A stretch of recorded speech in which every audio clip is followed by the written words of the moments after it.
अस्सलाम वालेकुम, मैं हूं साजिद हसन। आप मेरा यूट्यूब चैनल देख रहे हैं। तमाम तर उम्मीदें जो हैं वो दम तोड़ गई हैं। पाकिस्तानी टीम जो है वो दुआओं के सहारे चल रही थी और पाकिस्तानी आवाम जो है, पाकिस्तानी टीम के जो फैंस हैं, जो ये दुआएं कर रहे थे कि काश हमारी टीम जो है वो सेमीफाइनल में जाए, कुदरत का निज़ाम चले, कुछ ऐसा हो जाए, कोई मुआवजा हो जाए। इस तमाम तर चीज़ें जो हैं वो अब ख़त्म होती हुई नज़र आ रही हैं और ये दुआएं जो हैं, हो सकता है ये दुआ कबूल ना हो, अगले वर्ल्ड कप में ये दुआ कबूल हो। क्योंकि इस वर्ल्ड कप के अंदर जो कुछ भी हो रहा है पाकिस्तानी टीम के साथ, तो ये वाली बात याद आती है कि काश आपके पुराने पाप जो हैं वो आपको साथ छोड़ देते। आपका पुराने पाप जो है वो पाकिस्तानी टीम को लेकर इस वक्त डूबते हुए नजर आ रहे हैं। क्या हुआ है, काश आप एक कोई ऐसा मैच या तो अफगानिस्तान के खिलाफ जीत जाते या फिर कोई ऐसा मैच कर जाते जिसकी वजह से आपके पॉइंट्स जो हैं रन रेट की बुनियाद पर जो है वो आप जो है वो थोड़ा सा न्यूजीलैंड से आगे हो जाते। न्यूजीलैंड ने बहुत अच्छा किया कि रन रेट को अपने शुरू के अंदर मेंटेन किया, उसके बाद उनकी टीम के ऊपर जवाल आया, उनके कुछ खिलाड़ी जो हैं अनफिट हुए, कॉम्बिनेशन टूटा। उसके बाद 4 मैचेस न्यूजीलैंड ने जीते हैं, 4 मैचेस पाकिस्तान ने जीते हैं। लेकिन न्यूजीलैंड का रन रेट जो है वो पाकिस्तान के नेट रन रेट जो है वो पाकिस्तान से बहुत ज़्यादा अच्छा है। अब पाकिस्तान के अंदर क्या हो सकता है, बहुत सी चीज़ें हो सकती हैं और पीसीबी के अंदर और इंजमाम की जो लड़ाई हो रही है, इससे आपको अंदाज़ा होना चाहिए कि पीसीबी और पाकिस्तान के क्रिकेट जो चलाने वाले हैं वो कितनी हद तक सीरियस हैं इस मामला के ऊपर और कितना सीरियस वो होंगे उस वक्त जब पाकिस्तानी टीम वर्ल्ड कप खेलने जा रही थी। क्या उनकी सीरियसनेस का अंदाज़ा है। दुनिया भर के अंदर वर्ल्ड कप की तैयारियों के हवाले से बातें हो रही थी, तैयारियां हो रही थी, बहुत सी चीज़ें डिस्कस हो रही थी। लेकिन पाकिस्तान के अंदर सेंट्रल कॉन्ट्रैक्ट का मामला हो रहा था, इंजमामुल हक ब्लैकमेल कर रहे थे, ये हो रहा था, वो हो रहा था। नाअहल ज़का अशरफ जो है वो अपनी अहलियत साबित करने की कोशिश कर रहे थे, लेकिन सब कुछ जो है वो बीच चौराहे के ऊपर फूट गया और पाकिस्तानी टीम जो है अब तकरीबन जो है वो वर्ल्ड कप से बाहर होती हुई नजर। न्यूजीलैंड जो है, अगर बारिश अभी भी नहीं हुई, न्यूजीलैंड इंग्लैंड श्रीलंका को हरा सकता है। 172 रन का टारगेट जो है वो इतना कुछ ज़्यादा नहीं है। क्या श्रीलंका जो है इसको डिफेंड कर पाएगा, इसके चांसेस जो है वो 30% है। 70% जो है वो न्यूजीलैंड ये मैच जो है वो जीतता हुआ नजर आ रहा है और बारिश भी नहीं हुई और ना होने का अब कोई इम्कान जाहिर किया जा रहा है। होगी भी तो न्यूजीलैंड जो है शायद रन रेट की बुनियाद पर और डकवर्थ लुइस मेथड के तहत जो है वो ये मैच जीतता हुआ नजर आएगा। पाकिस्तान के अंदर क्या कुछ ऐसा हुआ है जिसकी वजह से ये मामला यहाँ तक पहुँचे हैं। बाबर आजम के पास से जो है वो 2.5 साल के बाद नंबर 1 पोजीशन गई। शाहिन अफरीदी आए थे, एक हफ्ता भी नहीं रहे थे नंबर 1 पोजीशन के ऊपर और उनको रिप्लेस कर दिया मोहम्मद सिराज ने।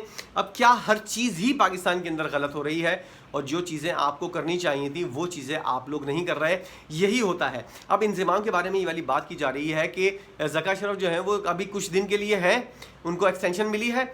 उसके बाद सबसे मजबूत उम्मीदवार जो इस वक्त चेयरमैन पीसीबी बनने का है वो इंजमामुल हक हैं। ज़रा एहतियात के साथ सब लोग जो हैं वो इस चीज़ को संभालें, हैंडल करें।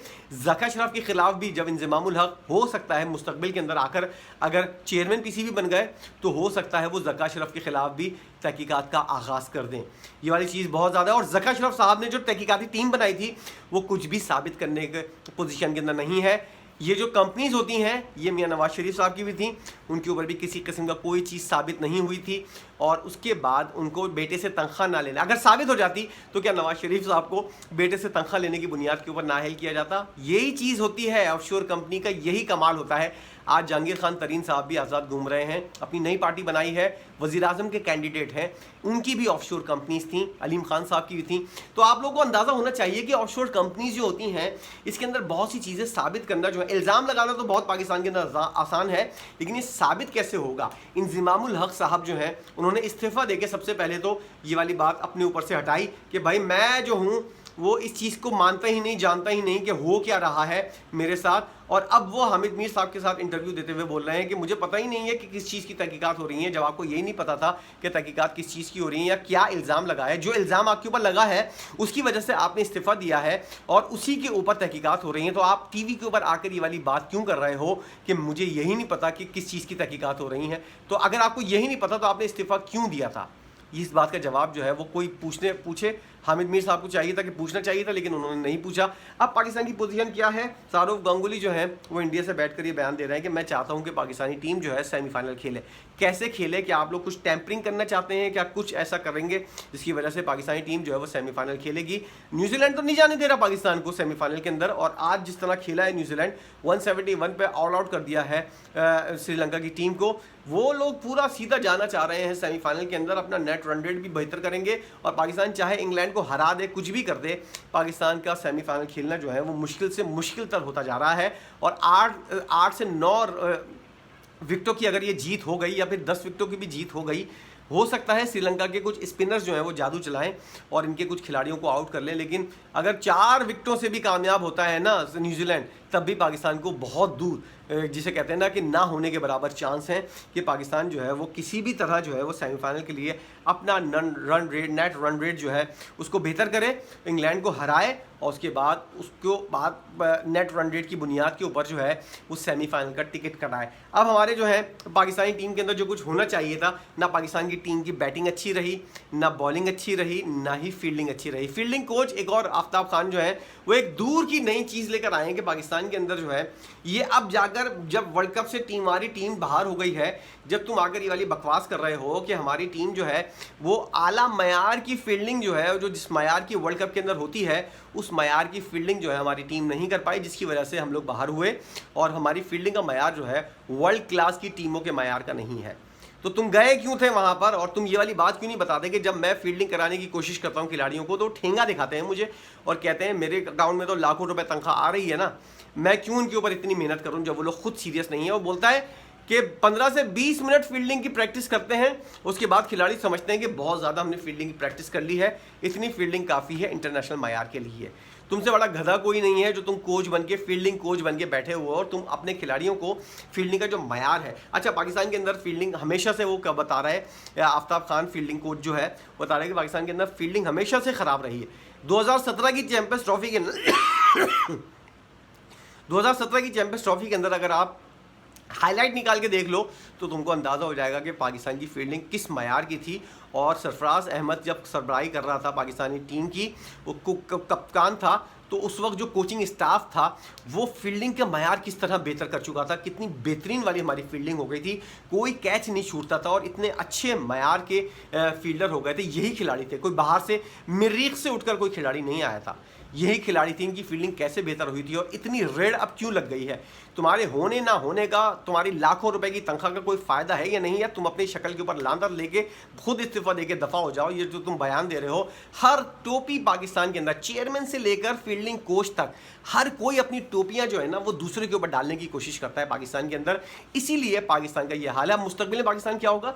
नेपाल से सीरीज खेल रहा होगा, जिम्बाब्वे से खेल रहा होगा, वेस्ट इंडीज से खेल रहा होगा, बांग्लादेश से खेल रहा होगा, कोई टीम आपको मुंह नहीं लगाएगी, आप इस काबिल नहीं हो। ये हालत जो है ना पाकिस्तान की, इंडिया ने नहीं की है। अब इंडिया को गाली देना शुरू हो जाओ कि इंडिया हमारे खिलाफ साजिश कर रहा है या हमारे खिलाफ ये कर रहा है, वो कर रहा है। इंडिया ने अपनी क्रिकेट बहुत बेहतर कर ली है, इंडिया कोई साजिश नहीं कर रहा। तुम जैसे जाहिल नाअहल लोग जिस मुल्क के अंदर होंगे ना, उस मुल्क का ये हाल होगा, उस क्रिकेट बोर्ड का ये हाल होगा, उस टीम का ये हाल होगा जहां इस तरह के नाअहल लोग हों और वो इस काबिल नहीं है कि सेमीफाइनल खेल सके। तुम लोग की शक्लें इस काबिल नहीं है कि तुम लोग सेमीफाइनल जैसी टीम के मयार के ऊपर आओ।